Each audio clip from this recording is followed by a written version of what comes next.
The wind howled through the fractured research complex, a ghostly reminder of humanity's persistent struggle. Dr. Elena Rodriguez adjusted her thermal suit, its adaptive layers shifting to combat the harsh environmental conditions that had become Earth's new normal. Outside the reinforced windows, the landscape told a story of survival.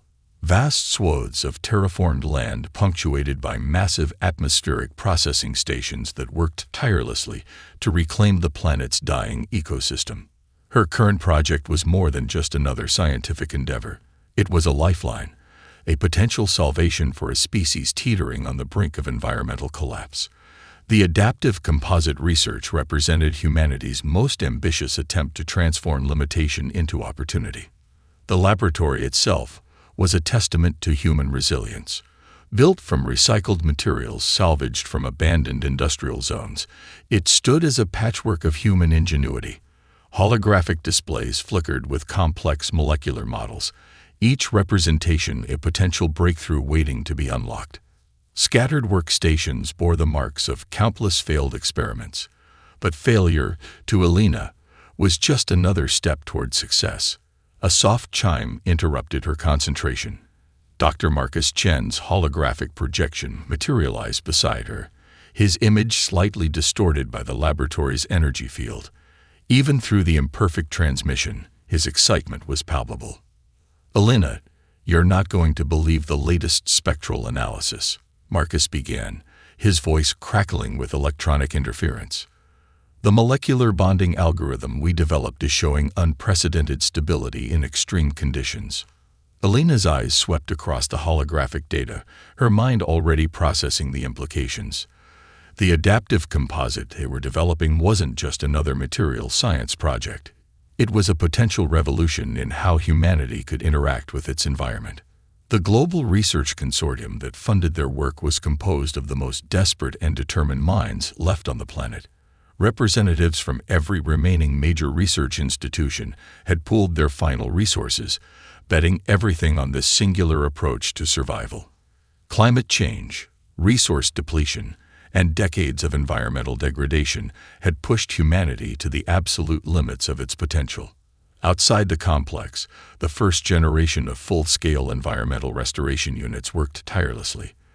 These massive machines, themselves a product of adaptive engineering, slowly transformed toxic landscapes into habitable zones. Each unit was a marvel of human determination, converting industrial waste, atmospheric pollutants, and seemingly worthless materials into nutrients, breathable air, and recoverable resources. Elena's daughter, Aria, worked as one of the primary field engineers for these restoration units. At just 27, she represented the new generation of human problem solvers, individuals who saw challenges not as obstacles, but as opportunities for innovative solutions. Her last communication had been about a breakthrough in using nano-adaptive technologies to accelerate soil regeneration in previously uninhabitable regions. The Galactic Exploration Network's latest survey report lay discarded on a nearby workstation. Elena picked it up, reading the clinical assessment with a mixture of amusement and determination. The alien researchers had categorized Earth as a Category 5 survival challenge, the lowest possible rating for a planetary ecosystem. They saw a dying world. Elena saw a canvas of possibility. Her current project focused on creating a composite material that could fundamentally alter its molecular structure in response to environmental challenges. Imagine a building material that could become more insulating during extreme cold, more reflective during intense heat, or more resilient during structural stress. It was more than engineering. It was a form of technological symbiosis that mimicked the adaptive capabilities of living organisms. Marcus's hologram continued to discuss the technical details, but Elena's mind was already racing ahead. The adaptive composite wasn't just about solving immediate survival challenges.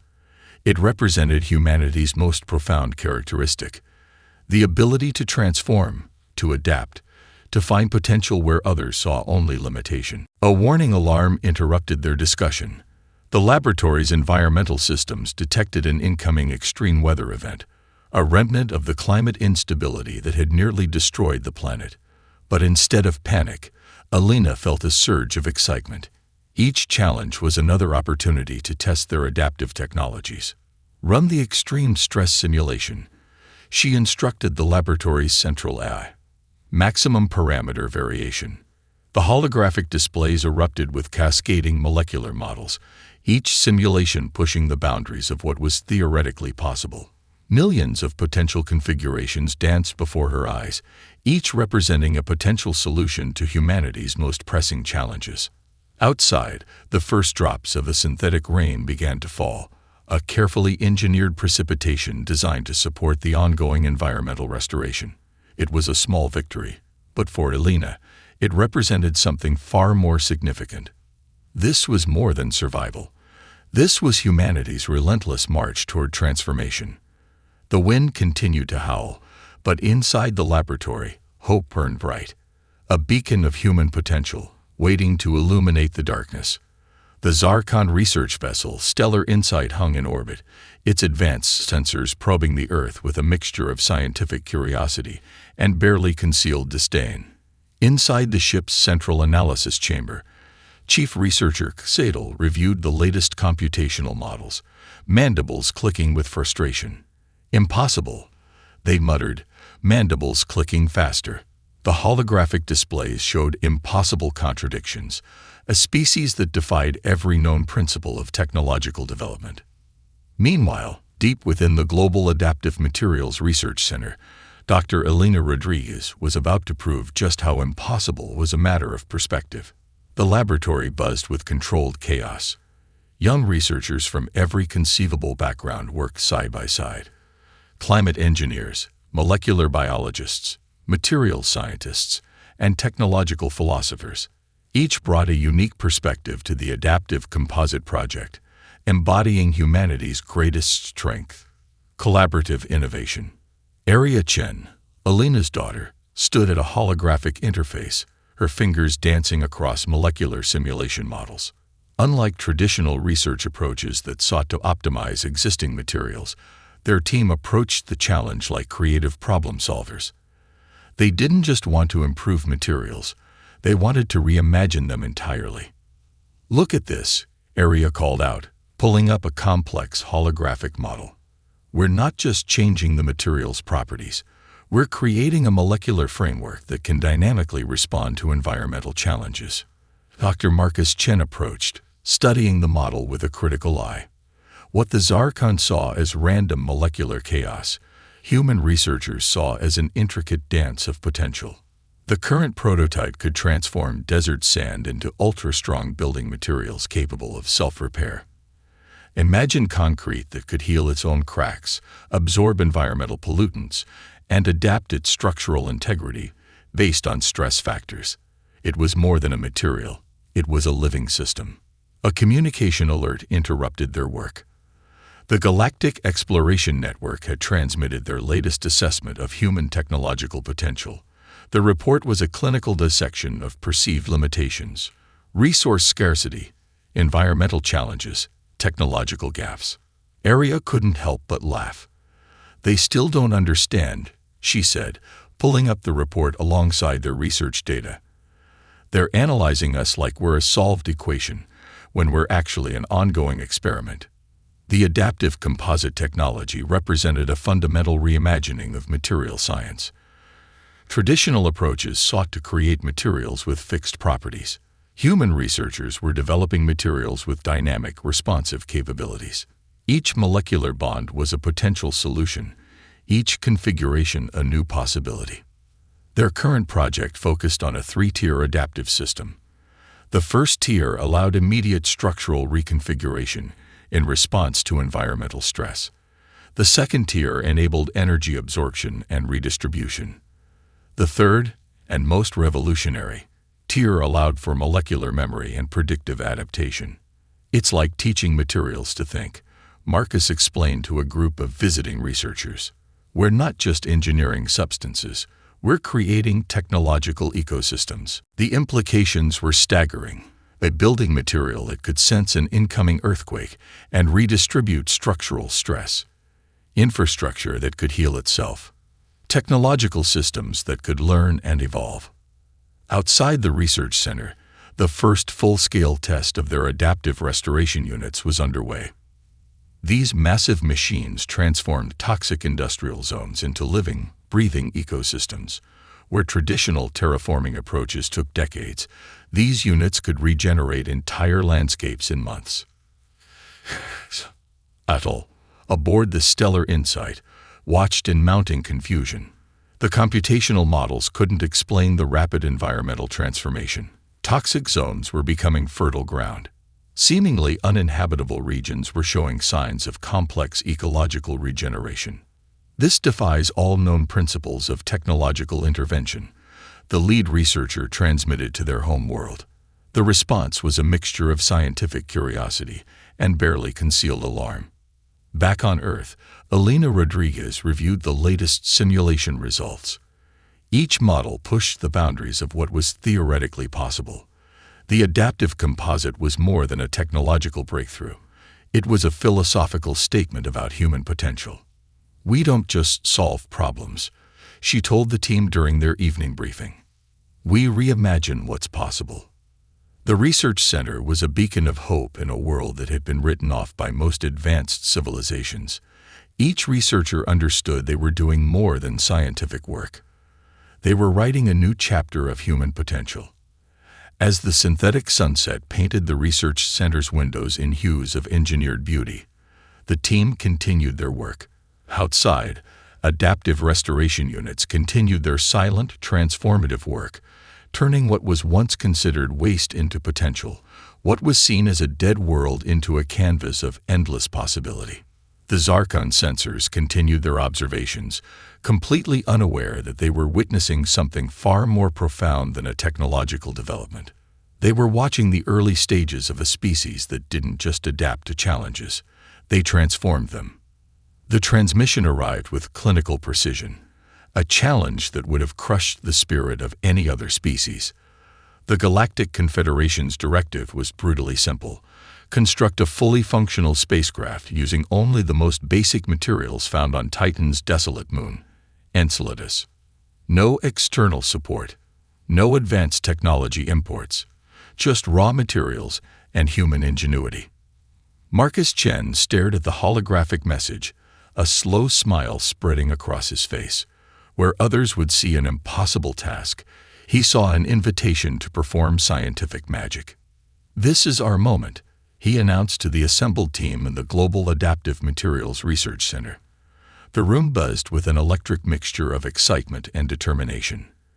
Aria Rodriguez, leading the Structural Design Division, was already pulling up geological scans of Enceladus, her fingers dancing across holographic interfaces. The challenge was designed to be a demonstration of technological inadequacy. The Galactic Confederation believed they were setting an unwinnable scenario. They didn't understand that impossibility was merely a word humans used before their next breakthrough. Enceladus presented a nightmarish set of challenges: temperatures that plunged to -200 degrees Celsius, a surface composed of water ice, trace minerals, and extreme environmental volatility. Radiation levels that would destroy conventional materials within hours. Any spacecraft would need to withstand conditions that would obliterate standard technological approaches. "We're not just building a spacecraft," Aria explained to the team. "We're creating a living system that can adapt to the most hostile environment imaginable." The team worked in shifts that blurred the lines between day and night. Engineers, material scientists, computational experts, and environmental specialists formed a collaborative ecosystem more complex than any technological system they were designing. Each member brought a unique perspective, transforming the challenge from an impossible task to an exciting puzzle. Dr. Elena Rodriguez oversaw the project, her adaptive composite technology forming the foundational breakthrough. The materials they would develop needed to be more than just strong. They needed to be intelligent. Imagine a spacecraft hull that could redistribute structural stress, absorb radiation, and self-repair in real time. Their first breakthrough came from an unexpected source. A junior researcher named Kai Martinez discovered that the trace organic compounds found in Enceladus's geological formations could be transformed into a revolutionary molecular bonding agent. Where traditional approaches would have discarded these compounds as irrelevant, human creativity saw potential. The structural design became a symphony of adaptive engineering. The spacecraft's hull would be composed of layers that could dynamically reconfigure. Outer layers would transform to deflect radiation. Inner layers would redistribute thermal stress. The entire vessel would become a living, breathing system that could respond to environmental challenges in milliseconds. Computational models showed results that defied conventional scientific understanding. Traditional alien technologies relied on fixed systems with predetermined responses. The human approach was fundamentally different, creating technologies that could learn, adapt, and evolve. As the design took shape, the Galactic Confederation's monitoring systems began to detect something unprecedented. Their computational models couldn't predict the spacecraft's behavior because it didn't follow any known technological paradigm. "It's not just a spacecraft," Marcus explained during a global broadcast. "It's a reflection of human potential.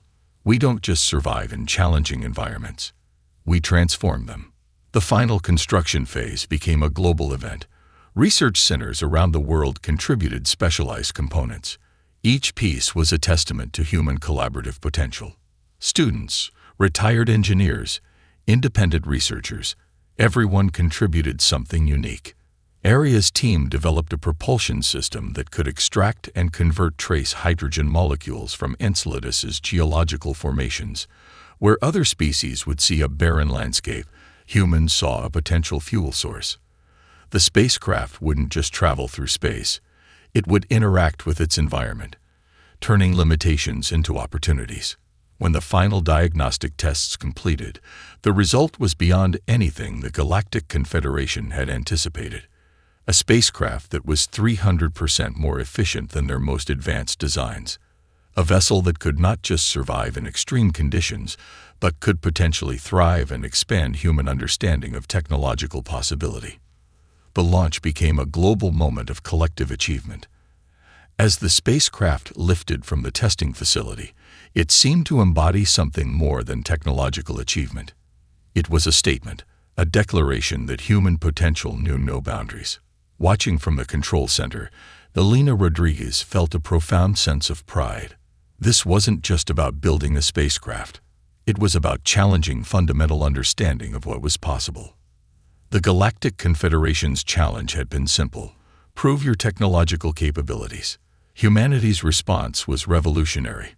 We don't just prove capabilities. We redefine them. The Galactic Confederation's response was swift and calculated.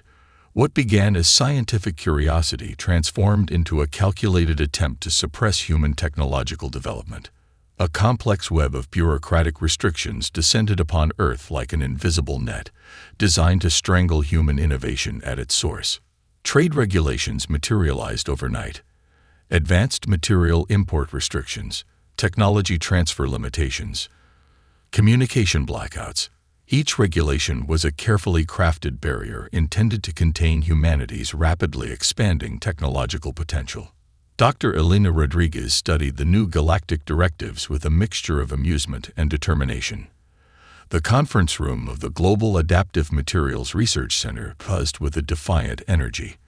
Where other species might have been crushed by such overwhelming bureaucratic pressure, humans saw an intricate puzzle waiting to be solved. "They're not trying to stop our progress," Marcus Chen observed, pulling up the complex regulatory documents. "They're actually providing us with our next great challenge." Aria Rodriguez stood at the holographic interface, her fingers dancing across computational models. The new regulations weren't a wall. They were a complex system waiting to be understood, manipulated, and ultimately transformed. The first breakthrough came from an unexpected division of their research center. The Legal and Computational Linguistics team, led by Dr. Kamal Nawaz, began a comprehensive analysis of the galactic restrictions. Where most would see impenetrable legal language, they saw a complex code waiting to be decoded. These regulations are like a software system. Kendall explained during an emergency team briefing. Every system has vulnerabilities. We just need to understand its underlying logic. Their approach was quintessentially human. Instead of fighting the regulations directly, they began to develop technologies that could operate within the most microscopic gaps of the regulatory framework. Adaptive communication technologies that could transmit information through seemingly innocuous channels. Material development processes that technically complied with every letter of the restrictive guidelines, while completely subverting their intended purpose. The Global Human Research Consortium became a living, breathing network of innovation. Universities, independent research centers, corporate labs, all began collaborating in ways that defied traditional organizational structures. Where the Galactic Confederation saw separate entities, humans created an interconnected ecosystem of knowledge. Young researchers became the front line of this innovative resistance. They developed communication protocols that could transmit complex technological information through seemingly mundane data streams. A research paper about agricultural techniques could contain embedded information about advanced material sciences. A student exchange program became a method of transferring critical technological insights. The Zarkon monitoring systems grew increasingly frustrated. Their computational models couldn't predict or contain human innovative potential. Every time they closed one regulatory loophole, humans discovered 3 more opportunities. Sattel, the chief research administrator monitoring human technological development, transmitted increasingly urgent reports to the Galactic Confederation.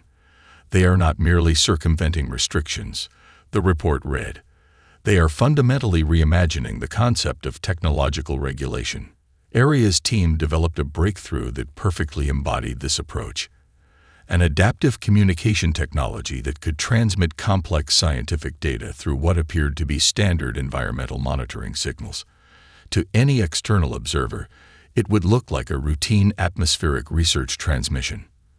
In reality, it was a comprehensive technological knowledge exchange. The global human network began to operate like a distributed intelligence system. No single point of innovation could be isolated or restricted. Cut off one avenue of research, and 3 more would emerge. The bureaucratic restrictions became not a limitation, but a catalyst for even more creative problem-solving. Universities redesigned entire research programs. What appeared to be fundamental scientific education became a sophisticated method of technological knowledge transfer. A course on environmental sciences could contain embedded insights into advanced material development. A student exchange program became a method of distributed innovation. Dr. Elena Rodriguez watched these developments with a sense of profound pride. The Galactic Confederation had attempted to create a barrier. Instead, they had provided humanity with its most significant collaborative challenge. "We don't just adapt to restrictions," she told a gathering of international researchers. "We transform them into opportunities." The bureaucratic net intended to contain human potential was becoming something else entirely.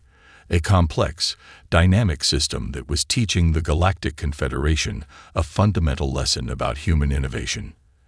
As synthetic sunlight filtered through the research center's adaptive windows, the team continued their work. Each regulation was not a limitation, but an invitation to perform something remarkable. They weren't just developing technologies. They were rewriting the fundamental understanding of human potential. The Galactic Confederation's restrictions were becoming something they never intended, a global university of human creativity, teaching the universe that true innovation knows no boundaries. The first wave of Zarkon attack vessels approached Earth with calculated precision. Their advanced weapon systems had decimated countless civilizations. Sleek metallic structures that looked more like living predators than machines, they represented the pinnacle of galactic military technology. They never stood a chance. Marcus Chen stood in the Global Defense Coordination Center, a facility that was as much a living organism as it was a military installation. The defense systems were nothing like the traditional weapon platforms the Zarkon expected. Where their computational models predicted fixed, defensive positions, they would encounter something entirely different. Adaptive terrain engagement initiated. The central AI announced, its voice calm and measured. The very landscape began to transform. Terrain that moments ago looked like standard geological formations started to shift and reconfigure. Adaptive composite materials developed by Dr. Elena Rodriguez's team turned the entire planetary surface into a dynamic defensive system. Incoming energy weapons encountered surfaces that could absorb, redistribute, and neutralize their destructive potential. Rock formations transformed into complex energy dissipation networks. What appeared to be ordinary ground could suddenly become a sophisticated sensor array or a defensive barrier. Aria Rodriguez led the tactical response team, her fingers dancing across holographic interfaces that looked more like living ecosystems than traditional military controls. Each defensive response was not a predetermined action, but a dynamic learning process. "They're treating this like a standard military engagement," Aria commented to her team. "We're playing an entirely different game." The Zarkon attack vessels launched their primary assault, expecting to overwhelm human defenses with concentrated energy bombardment. Their weapon systems were designed to destroy fixed positions, to break through traditional defensive infrastructures. Instead, they encountered a planetary defense system that was more akin to a living, breathing organism. Defensive platforms didn't just block or absorb attacks. They learned from each incoming threat, rapidly developing counter-strategies in milliseconds. A weapon system that worked in one moment would be completely neutralized in the next as the planetary defenses adapted and evolved. Dr. Sofia Ramirez's distributed cognitive network played a crucial role. The defense systems weren't just responsive, they were collaborative. Information about attack patterns spread across the planetary defense network faster than the Zarkon could modify their assault strategies. Each attack became a learning opportunity, where traditional military systems would require hours or days to analyze and respond to new threat patterns. Human defenses adapted in real time. The Zarkon commanders watched in mounting confusion as their most advanced weapon systems became progressively less effective. Their computational models showed increasing levels of inefficiency that defied all known military engagement principles. "It's like the planet is fighting back," one Zarkon tactical commander transmitted, mandibles clicking with a mixture of fear and fascination. They weren't entirely wrong. The adaptive terrain could do more than just defend. Sections of the planetary surface could generate electromagnetic disruption fields, temporarily neutralizing incoming vessel systems. Geological formations could rapidly reconfigure to create complex defensive and offensive positions. Marcus Chen's team had developed something beyond a traditional defense system. It was a planetary immune response, a living, learning defensive network that could identify, understand, and neutralize threats with unprecedented speed and creativity. Conventional military doctrine suggested fixed defensive positions, predetermined response protocols, and linear engagement strategies. Human defense was quantum in its approach, multiple potential responses existing simultaneously, collapsing into the most effective strategy in real time. As the battle progressed, the Zarkon discovered that they weren't just fighting against human technology. They were confronting a fundamentally different approach to conflict itself. Defensive platforms didn't just protect. They analyzed, learned, predicted, and transformed. An energy weapon strike that might have destroyed a traditional defensive position would instead be absorbed, understood, and neutralized before it could cause any significant damage. The distributed cognitive network turned the entire planetary defense into a single adaptive intelligence. Attack patterns were shared, analyzed, and countered with a speed and complexity that overwhelmed the Zarkon's most advanced computational systems. "We're not defending," Aria told her team during a critical moment. "We're having a conversation with the universe." As synthetic sunlight filtered through the defense center's adaptive windows, the team continued their work. Each incoming threat was not a challenge to be feared, but an opportunity to demonstrate human potential. The Zarkon were about to learn a fundamental lesson. In human hands, even a planet could become the most sophisticated weapon imaginable. The psychological warfare that followed the initial conflict was nothing like any galactic civilization had ever encountered. While the Zarkon prepared for traditional strategic engagement, humans transformed conflict into something entirely unpredictable. Dr. Elena Rodriguez and her team of interdisciplinary researchers approached the confrontation as a complex adaptive system. They weren't just preparing for military resistance, they were reimagining the entire concept of conflict resolution. The Zarkon communication interceptors discovered something profoundly unsettling. Human strategic communications were not linear threats or traditional military communications. They were living, evolving narratives that could simultaneously communicate multiple layers of meaning. A diplomatic transmission might contain embedded cultural insights that subtly reframe the entire context of the conflict. Where traditional galactic diplomacy relied on rigid protocols, human communication was fluid, adaptive, and fundamentally transformative. Dr. Marcus Chen led a team that developed what they called cognitive resilience technologies. These were more than communication strategies. They were sophisticated psychological adaptation systems that could dynamically respond to complex emotional and strategic landscapes. We're not just defending, Marcus explained during a critical strategy session. We're engaging in a comprehensive dialogue with the universe. The distributed cognitive network became the primary platform for this innovative approach. It wasn't just a communication system. It was a living, breathing psychological adaptation mechanism. Each interaction with the Zarkon became an opportunity to understand, learn, and fundamentally reshape the conflict's parameters. Aria Rodriguez developed a breakthrough approach that completely bewildered the Zarkon strategic analysts. Human communication began to operate on multiple simultaneous levels. A single transmission could contain diplomatic overtures, strategic information, cultural insights, and psychological reframing, all embedded in a complex, adaptive narrative.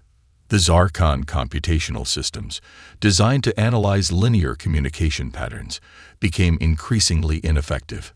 They were trying to understand a multidimensional communication approach using two-dimensional analytical tools. Dr. Sofia Ramirez's team took this approach even further. They developed what they called empathetic communication protocols, systems that could not just translate language, but could understand and adapt to the underlying psychological and cultural contexts of communication. Where the Zarkon saw conflict as a zero-sum game, humans approached it as a complex adaptive conversation. Each interaction was an opportunity to understand, to transform, to find collaborative potential in what appeared to be an irreconcilable situation. The psychological warfare became something unprecedented in galactic history. Human teams didn't just counter Zarkon strategic communications, they continuously reframed the entire context of the conflict. A diplomatic transmission might simultaneously offer potential collaborative solutions, subtly highlight the mutual benefits of cooperation, embed complex cultural insights that challenged existing Zarkon assumptions, create multiple potential interpretation pathways. The Zarkon leadership found themselves in an unprecedented situation. Their most advanced computational systems, designed to predict and manipulate conflict scenarios, became progressively less effective when encountering human communication strategies. It's like they're not just fighting, one frustrated Zarkon strategic analyst transmitted. They're fundamentally reimagining the entire concept of conflict. Aria's team developed adaptive narrative technologies that could dynamically adjust communication based on real-time psychological and cultural analysis. A transmission that might appear confrontational to one computational model could simultaneously contain deep collaborative potential when viewed through a different analytical lens. The human approach transformed conflict from a linear confrontation into a multi-dimensional adaptive process. Where traditional galactic civilizations saw boundaries, humans saw opportunities for understanding and collaboration. Dr. Elena Rodriguez understood the profound nature of their approach. We're not trying to win a conflict, she explained during a global strategy briefing. We're trying to expand the universe's understanding of what's possible. The distributed cognitive network became a platform for comprehensive psychological adaptation. It wasn't just sharing information, it was creating a living, breathing dialogue that could continuously reframe and transform conflict scenarios. As the confrontation progressed, the Zarkon discovered they were encountering something far more complex than a military engagement. They were experiencing a comprehensive reimagining of conflict itself. Synthetic sunlight filtered through the Adaptive Communications Center's intelligent windows. The team continued their work, each moment an opportunity to demonstrate that true strength lies not in destruction, but in the ability to understand, adapt, and transform. The universe was about to learn that human potential knew no boundaries, especially the boundaries of conventional understanding. The breakthrough came not with a thunderous revelation, but with a quiet moment of profound understanding. Dr. Elena Rodriguez stood in the central laboratory of the Global Adaptive Technologies Research Center, surrounded by a team that represented the most diverse collection of human intellect ever assembled. Researchers from every conceivable background: quantum physicists, biomolecular engineers, computational theorists, environmental specialists, worked together with a synchronicity that defied traditional scientific collaboration. The nano-adaptive technology they had been developing was more than just a technological innovation. It was a fundamental reimagining of how technological systems could exist and interact with their environment.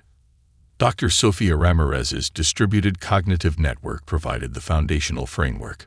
Dr. Marcus Chen's adaptive material sciences offered the structural potential.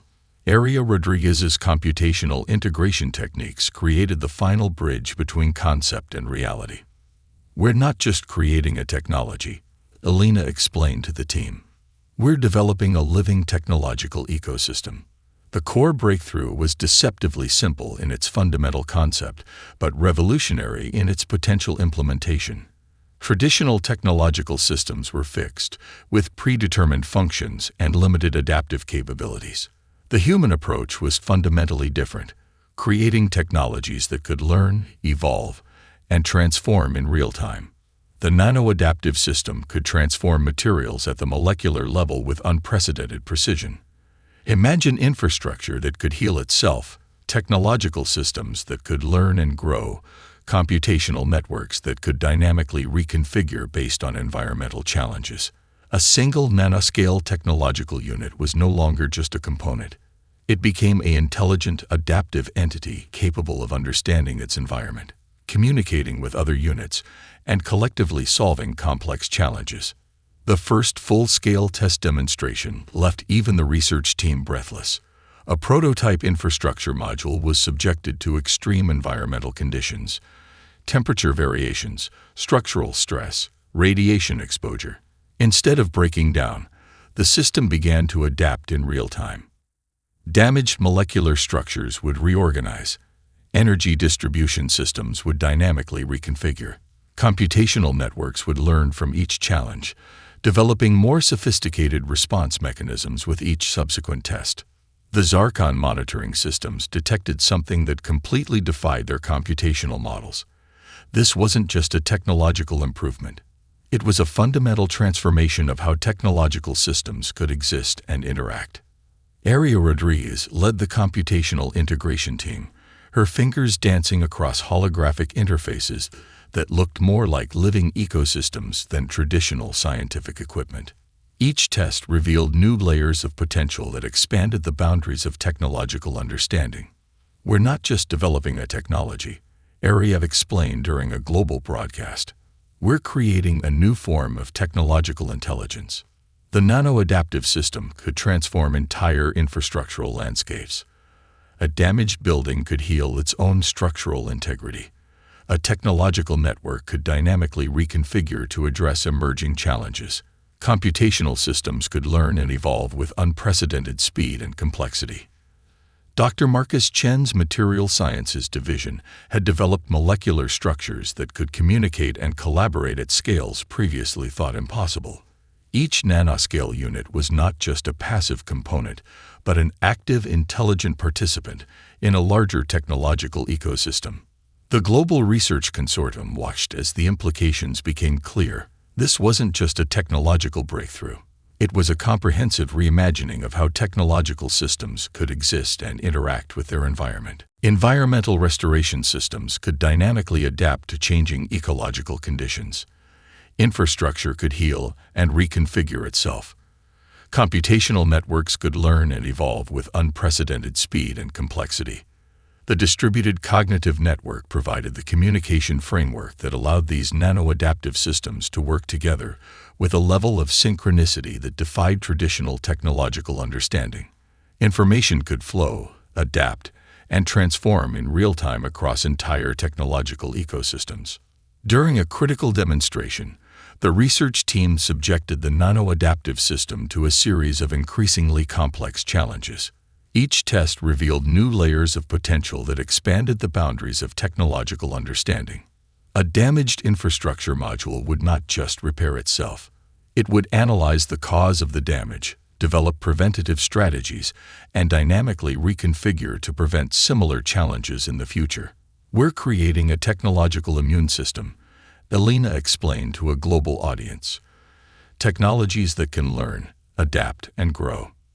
The breakthrough represented more than a technological innovation. It was a philosophical statement about human potential, the ability to create systems that could understand, adapt, and transform. As synthetic sunlight filtered through the laboratory's adaptive windows, the team continued their work. Each moment was an opportunity to demonstrate that human potential knew no boundaries. The universe was about to learn that true innovation wasn't about creating fixed systems. It was about developing living, breathing technological ecosystems that could continuously learn, grow, and transform. The Galactic Confederation's central chamber fell silent as the human delegation entered. What had once been viewed as a marginal species was now transforming the fundamental understanding of technological and social potential. Dr. Elena Rodriguez led the team, her presence radiating a quiet confidence that spoke volumes without a single word. Behind her stood Aria Rodriguez, Marcus Chen, and Sofia Ramirez, the architects of humanity's extraordinary transformation. They weren't just representatives of Earth. They were ambassadors of a new way of understanding possibility. Subtle, the chief administrator who had once monitored humanity with clinical detachment, now watched with a mixture of fascination and profound respect. The nano-adaptive technologies developed by humans had begun solving challenges that had stymied advanced civilizations for millennia. Entire planetary restoration systems now utilized human-developed adaptive technologies. Infrastructure across multiple star systems had been revolutionized. Computational networks that could learn, adapt, and evolve were replacing static technological approaches that had defined galactic civilization for thousands of years. "We're not here to replace existing systems," Elena explained to the assembled galactic representatives. "We're here to demonstrate that innovation is a collaborative process." The transformation was comprehensive. The adaptive composite technologies originally developed to survive Earth's environmental challenges were now being used to rehabilitate dying planetary ecosystems across multiple star systems. Worlds once considered uninhabitable were being transformed into thriving environments. Aria Rodriguez presented the latest breakthrough, a comprehensive planetary restoration system that could dynamically adapt to complex ecological challenges. Where traditional terraforming approaches took centuries, human technologies could achieve meaningful transformations in decades. The distributed cognitive network had evolved beyond a communication system. It was now a comprehensive knowledge exchange platform that allowed unprecedented levels of collaborative innovation. Species that had existed in isolation for millennia were now sharing insights, developing joint technological approaches that defied previous limitations. Marcus Chen's Material Sciences division had developed adaptive infrastructure systems that could heal themselves, learn from environmental challenges, and continuously improve. A damaged bridge could now repair its own structural integrity. A computational network could dynamically reconfigure to address emerging challenges. Sofia Ramirez's communication technologies had transformed diplomatic engagement. No longer were interactions limited by linguistic or cultural barriers. The adaptive communication protocols could provide real-time contextual understanding, bridging gaps that had previously seemed insurmountable. The Zarkon, who had once attempted to suppress human technological development, now sought collaborative partnerships. Their most advanced research centers were now integrated with human innovation networks, creating unprecedented opportunities for shared discovery. Humanity's greatest strength, Elena told the assembly, has never been about individual brilliance. It's about our ability to see potential where others see limitation. The nano-adaptive technologies had become a cornerstone of galactic technological development. Systems that could learn, adapt, and evolve were replacing static technological approaches. What was once considered science fiction had become a fundamental approach to technological innovation. Planetary restoration projects were just the beginning. Human-developed technologies were now being used to address challenges in medical sciences, computational systems, environmental management, and interstellar infrastructure. A young researcher from a previously isolated species approached Aria Rodriguez during a break in the proceedings. "How did you develop the ability to see solutions where others see only problems?" she asked. Aria smiled.